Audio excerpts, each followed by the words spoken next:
How to make a sticker on Snapchat without screenshotting? First of all, open your Snapchat application on your device and then log into the account. You will land on this kind of interface where you are on the camera section. You can easily take a snap from here. And once you take a snap, you need to select the scissor icon at top right corner of the screen.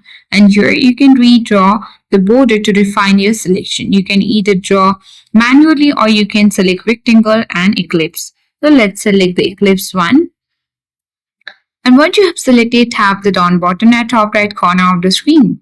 Now from here, select the sticker icon at the top right corner again and tap the scissor icon again at top right corner of the screen. And these are all your sticker that has or that you have made on Snapchat without screenshotting.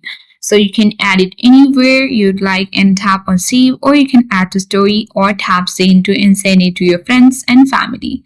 That is how we make a sticker on Snapchat without screenshotting.